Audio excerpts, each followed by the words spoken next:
देश की राजधानी है दिल्ली, लेकिन थोड़ी सी बारिश होती नहीं, तेज हवाएं चलती नहीं कि बुरा हाल हो जाता है। जनजीवन अस्त व्यस्त हो जाता है। ऐसा लगता है कि मानो हम किसी शहर में ना हो, बल्कि किसी दरिया से गुजर रहे हों, किसी नदी नाले को पार कर रहे हों। आखिर इस तरीके की अव्यवस्था क्यों है? तो ये जो सरकारी लापरवाही है, जिसकी वजह से जनता को इसकी कीमत चुकानी पड़ती है, इसी के खिलाफ 8422840000 पर घंटी जरूर बजाइए और देखिए हमारी ये खास पड़ताल।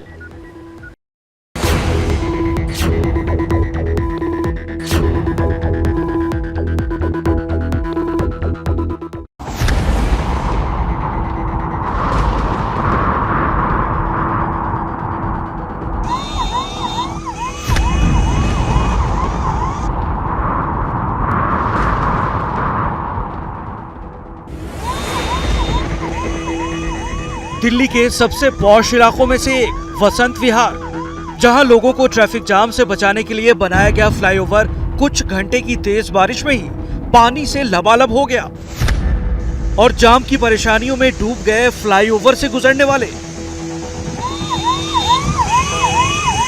बारिश के पानी से भरे इस फ्लाईओवर पर लगा ट्रैफिक जाम उस एम्बुलेंस के लिए भी मुसीबत बना जो किसी मरीज की जिंदगी बचाने के लिए उसे अस्पताल पहुंचाने के लिए दौड़ रही थी।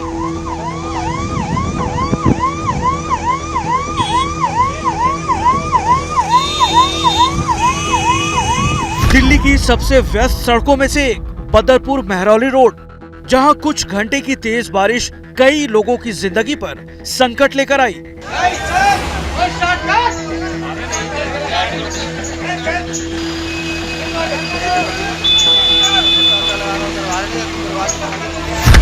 देवली मोड़ के करीब यात्रियों से भरी ये टीटीसी बस और आरटीवी सड़क में अचानक ही धंस गई। वक्त रहते यात्रियों को बाहर निकाल लिया गया। बड़ा हादसा होते होते टला, लेकिन इससे घंटों यहां से गुजरने वालों को परेशानी होती रही। दिल्ली के प्रहलादपुर इलाके का अंडरपास, जिससे रोजाना हजारों गाड़ियां आर पार होती हैं, लेकिन जरा सी तेज बारिश में अंडरपास की ये तस्वीर भी कई सवालों को साथ लेकर आई।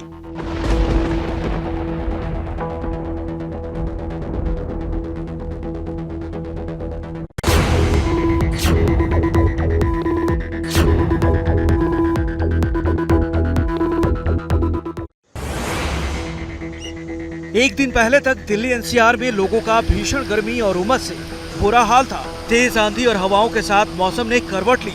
करीब 2 घंटे तक बादल खूब बरसे। गर्मी और उमस से तो लोगों को राहत मिल गई, लेकिन कुछ देर की तेज बारिश ने दिल्ली एनसीआर के लोगों को दिक्कतों की उस बाढ़ में डुबो दिया जो सरकार की कमियों और सिस्टम की अनदेखी की देन है। कहीं सड़कों पर भारी जलजमाव देखने को मिला,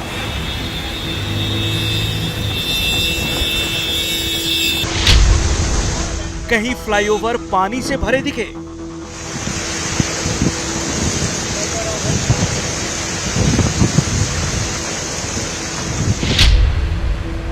कहीं अंडरपास से गुजरने वाले वाहन फंसे नजर आए।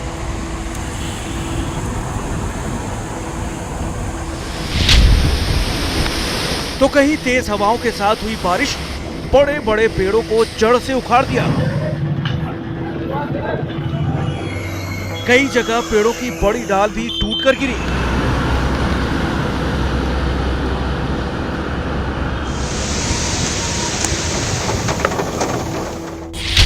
और ऐसे ही वजहों से दिल्ली में गाड़ियों के पहिए थमते दिखे, तो कहीं गाड़ियां रेंगती हुई नजर आई। शनिवार और रविवार की छुट्टी के बाद हफ्ते का पहला कामकाजी दिन था। इस वजह से लोगों की परेशानियां और भी ज्यादा बढ़ गई। परेशानी हो रही है जनता को, क्यों नहीं हो रही है परेशानी? अभी इस रूट पे कभी मैंने इस टाइम पे भी एक्सपेक्ट नहीं किया था कि इतना जाम मिलेगा, इतना पानी भरा रहेगा यहाँ पर, जबकि ये फ्लाईओवर नया है, ये पुराना नहीं है। क्या काम करवाया, कुछ समझ में नहीं आ रहा है। बहुत बुरा हाल हो रहा है जी। जाना था, इतने 9 बजे पहुंचना था और अभी तक यहीं अटके हुए हैं। अभी तो निकले ही हैं, पता नहीं कितना आगे भी क्या प्रॉब्लम्स होगी। इतना पानी भरा हुआ है, देख के डर ही लग रहा है। इसमें पैर डुबाएंगे तो पैर कपड़े भीग जाएंगे, क्या होगा, ऑफिस जाएंगे तो उन कपड़ों का क्या होगा, हालात बहुत ज़्यादा खराब है। प्रगति मैदान से सराय काले खां की ओर जाने वाली सड़क का हाल भी देखिए। अक्षरधाम की तरफ रोड खराब है। कितनी देर से आप 1 घंटा तो हो गया मेरे को पीछे। मैं 8 बजे का घर से चला हुआ हूँ। मैं इंदिरापुरम से आ रहा हूँ। ट्रैफिक बहुत ज़्यादा है और बारिश की वजह से बहुत ज़्यादा ट्रैफिक बढ़ गया रास्ते में। आप कितने घंटे तक ट्रैवल कर रहे हैं? मुझे कम से कम 1 घंटा हो गया। कम से कम बहुत ज़्यादा जाम लगा हुआ है। 12 पुला से लेके ये आश्रम तक पूरा जाम पड़ा हुआ है। आने में बहुत समस्या है, जगह जगह जाम है और बहुत पानी भरा हुआ है बहुत ज़्यादा। मॉनसून के दिल्ली आने में अभी वक्त है। ये मॉनसून से पहले की बारिश है जिसने दिल्ली की तपिश को तो मिटा दिया, लेकिन उस मुद्दे को फिर और बड़ा बनाया है, जिस पर एबीपी न्यूज लगातार घंटी बजाता आया है। पिछले हफ्ते ही घंटी बजाओ शो में कर्नाटक की राजधानी बेंगलुरु का हाल हमने दिखाया था। देश को बताया था कि क्यों बेंगलुरु जैसे हाईटेक और बड़े शहर जरा सी तेज बारिश में मुसीबतों की बाढ़ में डूब जाते हैं। और जो समस्या बेंगलुरु की है वही राजधानी दिल्ली की भी है। हमारी रिपोर्ट को हफ्ता ही भर अभी बीता है और जरा सी बारिश ने एक बार फिर दिल्ली एनसीआर के लोगों को परेशानियों की बाढ़ में डुबो दिया। करीब 2.25 करोड़ की आबादी वाली दिल्ली में ऐसी तस्वीरें अक्सर देखने को मिलती हैं और ये तस्वीरें सरकार और सिस्टम से सवाल पूछती हैं कि दिल्ली की जनता जरा सी बारिश में भी मुसीबतों की ऐसी बाढ़ में डूबने को आखिर कब तक मजबूर होती रहेगी।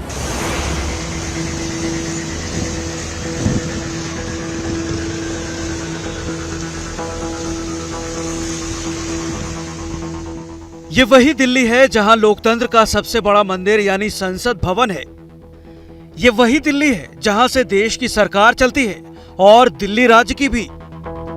यहां लुटियन जोन है, वो वीवीआईपी इलाका जहां तमाम बड़े मंत्री, सांसदों और नेताओं के बंगले और दफ्तर हैं। बारिश जब होती है तो इस लुटियन जोन में बारिश का पानी किसी तरह की बड़ी मुसीबत पैदा नहीं करता, लेकिन इसी लुटियन जोन से बाहर करोड़ों रुपए का टैक्स भरने वाली दिल्ली की जनता जरा सी बारिश में भी डूबने के लिए मजबूर हो जाती है।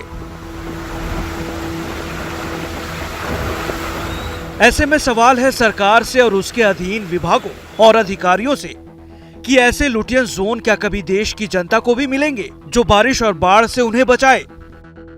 जब दिल्ली का प्लान बना था तो उसके साथ एक ड्रेनेज का प्लान बनाया गया था और उसी टाइम ये जो कुछ ड्रेनेज की संस्था हैं, अरेंजमेंट्स हुए थे, कुछ बैराज बने थे, वो उसी टाइम में एनविसेज हुए थे। तो ये जो मास्टर प्लान था ड्रेनेज का, ये मेरे ख्याल से 1912-1913 में बना था नई दिल्ली के साथ। उसके बाद ड्रेनेज का प्लान, उस टाइम पॉपुलेशन थी दिल्ली की केवल 2 लाख, आज दिल्ली के पॉपुलेशन है 200 लाख, 2 करोड़, लेकिन हमारा कोई प्रॉपर मास्टर प्लान नहीं है। 76 में इरिगेशन एंड फ्लड डिपार्टमेंट ने मास्टर प्लान बनाया था। उसके बाद अभी 3-4 साल पहले IIT को ये काम दिया गया था, उन्होंने भी कुछ मास्टर प्लान बनाया है, लेकिन फाइनलाइज अभी तक नहीं हो पाया। दिल्ली विकास प्राधिकरण यानी DDA के प्लानिंग हेड रह चुके टाउन प्लानर AK जैन बड़ी अहम बात कह रहे हैं। उन समस्याओं को उठा रहे हैं जो दिल्ली जैसे महानगर में लगातार बड़ी हो रही है। पहला, अवैध कॉलोनियां। दूसरा, बिना प्लानिंग के बसाए जा रहे इलाके। तीसरा, नदी नालों की समय रहते सफाई नहीं। चौथा, नदी और नालों के बहुत करीब अवैध अतिक्रमण। पांचवा, किसी भी तरह का अवैध निर्माण। और छठा, कम समय में ज्यादा बारिश। लेकिन इस ओर ना तो राजधानी दिल्ली में ही बहुत गंभीरता से ध्यान दिया जा रहा है और ना ही दिल्ली से लगे NCR के इलाकों में, और जिसका नतीजा ऐसी तस्वीरों के रूप में देखने को मिल रहा है। ये वीडियो दिल्ली से लगे हरियाणा की गुरुग्राम का है, जो एक बस के अंदर से बनाया गया है। सड़क पर कई फीट तक पानी है, जिसमें से लगभग आधी डूबकर बस गुजर रही है।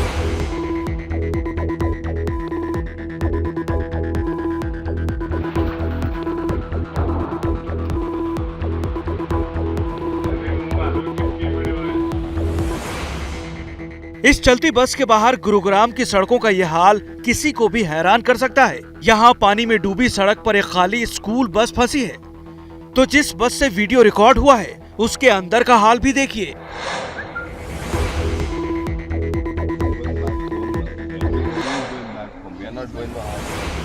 पिछले हफ्ते दक्षिण भारत के शहर बेंगलुरु को जब कुछ घंटों की बारिश ने डुबो दिया था, अब गुरुग्राम से आई नई तस्वीर बता रही है कि सरकार की नीतियां और योजनाएं बड़े शहरों को विकास की राह पर तो तेजी से आगे बढ़ा रही हैं, लेकिन बारिश और बाढ़ से बचाने वाली व्यवस्थाओं पर उतनी गंभीरता से काम नहीं हो रहा है जितना कि होना चाहिए। क्योंकि अगर होता तो हरियाणा के गुरुग्राम जैसे पॉश शहर का ऐसा हाल देखने को न मिलता। बहुत ज्यादा दिक्कत आ रही है, गड्ढे भी हो रहे हैं जिसमें सेक्टर में पानी तो बहुत ज्यादा भरा हुआ है। ये सिचुएशन गुड़गांव में खास तौर से काफ़ी ज़्यादा है। हर जगह पे जल भराव, थोड़ी सी बारिश होने पे ही काफ़ी जल भराव हो जाता है। और ये हाल गुरुग्राम की एक हाई रेज सोसाइटी के पास का है। गुरुग्राम में सेक्टर 53 से 56 की तरफ जाने वाले अंडरपास का हाल भी जरा सी तेज बारिश के बाद क्या हुआ, देखिए।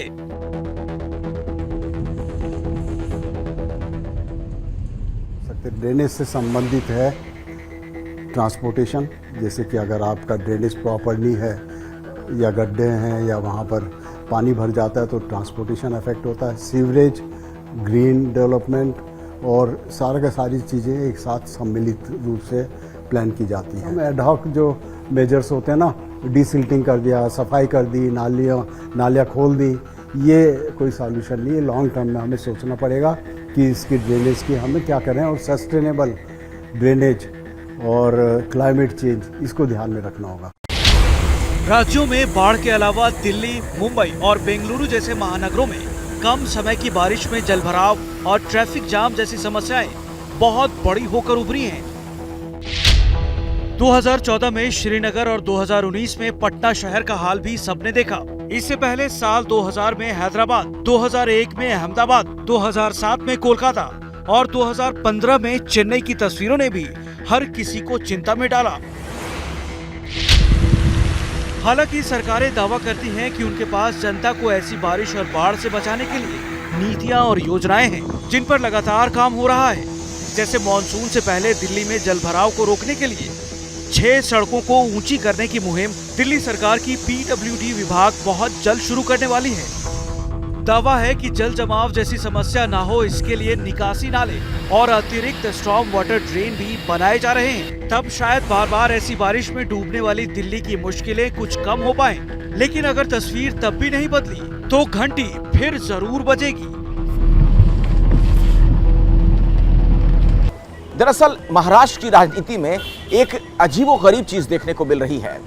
महीना मई का है और चर्चा अप्रैल फूल की। जी हां, देवेंद्र फडणवीस जो कि सूबे के मुख्यमंत्री रहे, आखिर क्यों ट्वीट करते हुए महाराष्ट्र की मौजूदा सरकार को यह कह रहे हैं कि मई के महीने में महाराष्ट्र सरकार अप्रैल फूल बना रही है। देखिए क्या है पूरा माजरा।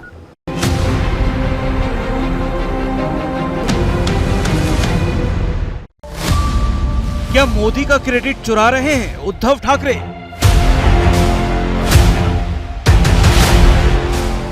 महाराष्ट्र में तेल की कीमतों पर कैसी राजनीति? केंद्र की मोदी सरकार ने पेट्रोल और डीजल पर एक्साइज टैक्स घटा दिया है, जिसकी वजह से पूरे देश में तेल सस्ता हो गया है। लेकिन इस फैसले से होने वाले फायदे का क्रेडिट महाराष्ट्र सरकार लेने में लग गई है। इस पर बीजेपी का आरोप है कि ये जनता की नजरों में धूल झोंकने के अलावा और कुछ नहीं। राज्य सरकार ने कुछ छूट दी, राज्य सरकार ने कोई जनता के हित में निर्णय किया, लोक हित में निर्णय किया, ऐसा कहना ये जनता के साथ बेईमानी है। कोई सरकार ने कोई पैसा कम नहीं किया है। ये तो वैट, ये तो कम होने ही वाला है, इसमें कौन सा आश्चर्य है। अगर आपको करना है तो पेट्रोल पे 26% जो टैक्स है, जिन जगहों में 25% टैक्स है, वो कम करे। केंद्र सरकार के फैसले से जनता को हो रहे फायदे को महाराष्ट्र सरकार खुद का काम बता रही है। रविवार शाम 5:30 बजे महाराष्ट्र सूचना विभाग ने पेट्रोल पर 2 रुपए 8 पैसे और डीजल पर 1 रुपए 44 पैसे वैट घटाने का दावा किया। महाराष्ट्र की उद्धव ठाकरे सरकार जिस रकम को पेट्रोल और डीजल पर कटौती बता रही है और जनता को राहत देने की बात कर रही है, दरअसल वो केंद्र सरकार ने जो टैक्स पेट्रोल और डीजल पर घटाया है उसी का असर है। राज्य सरकार की तरफ से कोई सीधी राहत जनता को नहीं दी गई है। दरअसल ये स्वाभाविक है कि जब केंद्र सरकार एक्साइज ड्यूटी में कटौती करती है तो उस पर बोझा जो है वो राज्य सरकार पर भी आता है, लेकिन इसको लेकर जो राजनीति राज्य सरकार की तरफ से की जा रही है उस पर विपक्ष ने निशाना साधा है। विपक्ष का कहना है कि ये विशुद्ध राजनीति है और कुछ नहीं। अब गणित समझिए, महाराष्ट्र में पेट्रोल पर 26% वैट, केंद्र सरकार ने 8 रुपए प्रति लीटर दाम घटाए। 8 रुपए का 26%, 2 रुपए 8 पैसे, ये पूरी छूट 10 रुपए 8 पैसा। उद्धव सरकार के सूचना विभाग ने जिस भाषा के तहत वैट घटाने का दावा किया, दरअसल ये दावा गुमराह करने वाला दिखाई देता है। दरअसल राज्य सरकार ने जो वैट घटाने की बात कही है उसको अगर मान भी ले तो मुंबई में पेट्रोल की कीमत 12 रुपए 16 पैसे कम होनी चाहिए, लेकिन वस्तुस्थिति ये है कि मुंबई में पेट्रोल केवल 10 रुपए 8 पैसा कम हुआ है। ऐसे में सवाल यह है कि जिस तरह का दावा राज्य सरकार की तरफ से किया जा रहा है उसके आंकड़े हमने आपको दिखा दिए हैं। ऐसे में ये केवल गुमराह करने वाली बात ज्यादा दिखाई देती है। डीजल के दाम भी उतने ही कम हुए जितने मोदी सरकार के फैसले की वजह से हुए। वैसे भी वैट की कटौती का आदेश राज्य के वित्त विभाग से जारी होने चाहिए, न कि सूचना विभाग से। महाराष्ट्र के वित्त विभाग ने वैट कटौती का कोई आदेश पारित नहीं किया। वित्त विभाग महाराष्ट्र में एनसीपी के खाते में है और उसके शीर्षस्थ नेता शरद पवार और अजित पवार दोनों ईंधन की कीमतों में किसी भी प्रकार की रियायत देने से इनकार करते आ रहे हैं। ऐसे में सवाल ये बनता है कि शिवसेना के तहत आने वाले सूचना विभाग को वैट कटौती की झूठी अफवाह फैलाने का आदेश किसने दिया? बीजेपी ने आरोप लगाया है कि महाराष्ट्र सरकार ने पेट्रोल और डीजल की दरों में कोई कमी नहीं की। बीजेपी का आरोप है कि महाराष्ट्र सरकार राज्य की जनता से बेईमानी कर रही है। जनता इस चालाकी को समझे। बीजेपी के नेता देवेंद्र फडणवीस ने ट्वीट करके कहा, पेट्रोल और डीजल पर दर कम करने का महाराष्ट्र सरकार का फैसला मई महीने में अप्रैल फूल बनाने जैसा है। महाराष्ट्र में तेल की कीमतें केंद्र सरकार के फैसले की वजह से कम हुई हैं, जबकि महाराष्ट्र सरकार जो दावा कर रही है कि उसने 2 रुपए 8 पैसे पेट्रोल पर और 1 रुपया 44 पैसा डीजल पर कम किया है, ये मई महीने में जनता को अप्रैल फूल बनाने जैसा है। दरअसल महाराष्ट्र की राजनीति में एक अजीबोगरीब चीज देखने को मिल रही है। महीना मई का है और चर्चा अप्रैल फूल की। जी हां, देवेंद्र फडणवीस जो कि सूबे के मुख्यमंत्री रहे, आखिर क्यों ट्वीट करते हुए महाराष्ट्र की मौजूदा सरकार को यह कह रहे हैं कि मई के महीने में महाराष्ट्र सरकार अप्रैल फूल बना रही है? देखिए क्या है पूरा माजरा। राजस्थान के उदयपुर चिंतन शिविर में हुए पार्टी के नव संकल्प प्रस्ताव को लेकर महाराष्ट्र में नेताओं, पदाधिकारियों, कांग्रेस मंत्रियों की बैठक हुई, जिसमें भविष्य की दशा दिशा तय करने की कोशिश की गई। कांग्रेस की इस बैठक में उदयपुर चिंतन शिविर में हुए बैठक के फैसलों को लेकर चर्चा हुई। बैठक में तय हुआ कि शिरडी में 1 और 2 जून को बैठक होगी। 11 से 14 जून तक अलग अलग जिलों में नव संकल्प वर्कशॉप की बैठक होगी। पार्टी में 1 सदस्य और 1 पद की नीति लागू होगी। इसे एआईसीसी के संज्ञान में लाया जाएगा। जिसके पास 1 से अधिक पद होंगे वो 1 पद के अलावा अन्य पदों से त्याग करेगा। 1 पद का व्यक्ति दूसरे पद की जिम्मेदारी नहीं लेगा। पार्टी के चुनाव प्रक्रिया पर भी चर्चा हुई। कांग्रेस पूरे राज्य में विशेष मेंबरशिप ड्राइव चलाएगी। स्थानीय निकाय चुनाव के विषय में 1 और 2 जून को होने वाली वर्कशॉप में निर्णय होगा। इसके अलावा पूरे राज्य में आजादी गौरव यात्रा का आयोजन किया जाएगा, जिसमें 75 किलोमीटर यात्रा का प्रस्ताव है। उदयपुर में जो नव संकल्प जो मीटिंग हुआ उसमें एक चिंता जताई गई कि केंद्र में गए 8 साल में जो नरेंद्र मोदी जी की सरकार आई, रोज देश का रुपया नीचे गिर रहा है, महंगाई बड़े पैमाने में बढ़ती जा रही है, बेरोजगारी, किसान का इश्यू, ऐसे बहुत सारे इश्यू है। जिस इश्यू को लेकर हर डिस्ट्रिक्ट में 75 किलोमीटर का एक पदयात्रा हम लोग करने वाले हैं। संगठनात्मक भी बहुत सारी चर्चाएं हुई है। जो 1 और 2 तारीख को शिरडी में जो हमारा नव संकल्प बैठक होने वाली है, उसमें भी और कई बारे में चर्चा होने वाली है। वैसे तो महाराष्ट्र में कांग्रेस की स्थिति सरकार में बने रहने लायक जरूर है, लेकिन चुनाव में वो अक्सर अकेले पड़ जाती है। ऐसे में कांग्रेस को अपनी बदौलत सत्ता में पहुंचने के लिए काफी मेहनत और बड़े करिश्मे की जरूरत है। और अब बात करेंगे उस खतरे की जिसे मंकी पॉक्स वायरस कहा जा रहा है। महाराष्ट्र में इसका प्रकोप कुछ ज्यादा ही बढ़ता हुआ नजर आ रहा है। आपको बता दें, कोरोना वायरस की तरह ही इसके जो वायरस हैं वो जानवर से पहले तो इंसान में आते हैं और फिर इंसान से इंसान में ये वायरस बढ़ता ही चला जाता है। आखिर इस वायरल की वजह से किस तरह की दिक्कतें सामने आ रही हैं, देखिए रिपोर्ट। राज्य स्वास्थ्य विभाग के जारी किए गए निर्देशों के बाद बीएमसी ने निर्देश जारी किए हैं। आज उनका कहना है कि आज मुंबई में अब तक एक भी मामले मंकी पॉक्स के सामने दर्ज नहीं हुए, लेकिन एयरपोर्ट पर स्क्रीनिंग शुरू कर दी गई है एंडेमिक और नॉन एंडेमिक से आए हुए जो यात्री हैं उनकी, यानी कि जो लोग बाहर देशों से आ रहे हैं, ऐसे देश जहाँ पर जो मंकी पॉक्स के मामले हैं दर्ज हो चुके हैं, उन यात्रियों की स्क्रीनिंग की जा रही है। WHO ने सभी देशों को सतर्क रहने को कहा है और मंकी पॉक्स के मामले दुनिया में और तेजी से बढ़ सकते हैं, ऐसी आशंका जताई है। इस बीच आम लोगों के लिए मंकी पॉक्स ये नाम काफी नया है और इस बीमारी में क्या असर होता है मनुष्य पर, इसकी ज्यादा जानकारी देते हुए वॉकहार्ट हॉस्पिटल के डायरेक्टर बहराम पारदीवाला, जो कि MD हैं, इंटरनल मेडिसिन के जानकार हैं, इन्होंने बताया कि ये बीमारी नजदीकी संपर्क बनाने से होती है।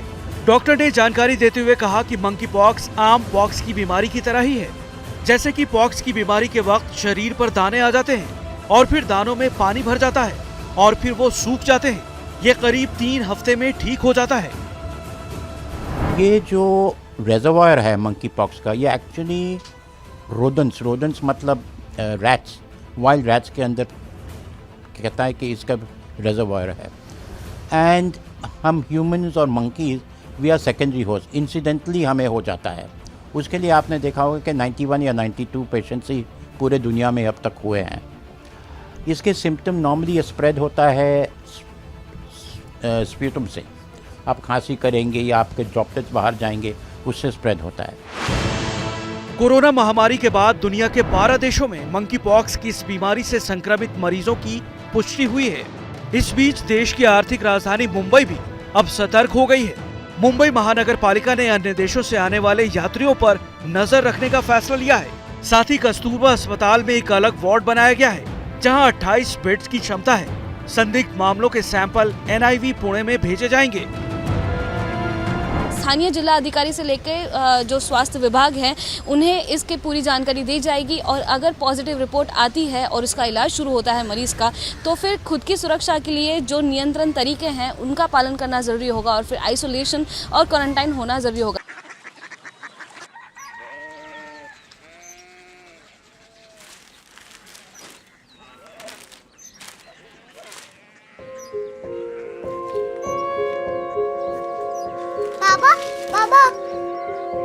कोरिया सिटी जानिए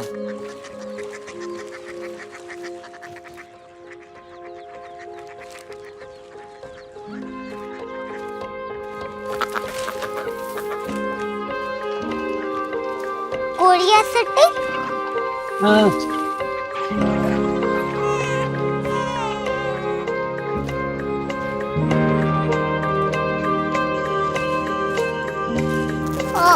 कोरिया सिटी कहाँ पे है? शहर अंग्रेजी लगे हैं।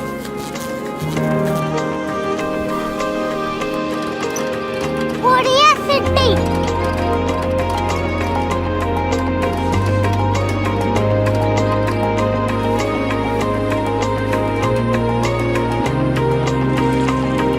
वो बहुत दूर है।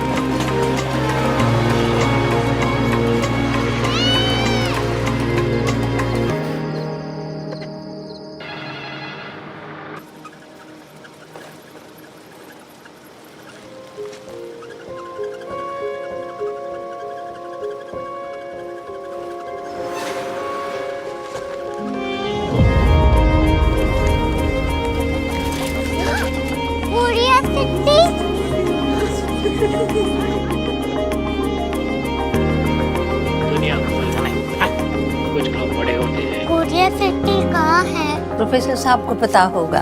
हो, ये छोटा वाला ग्लोब लगता है और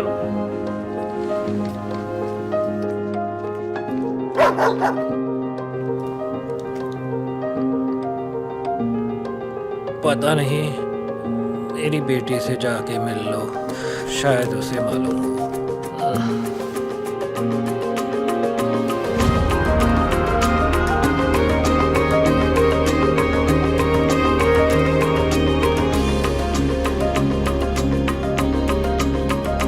हाय।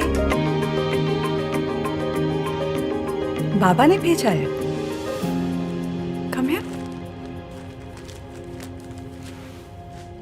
Korea city. कोरिया सिटी नहीं, क्यूरियोसिटी। वो क्या? That's what brought you here? जो तुम्हें यहाँ तक ले आया। क्यूरियोसिटी।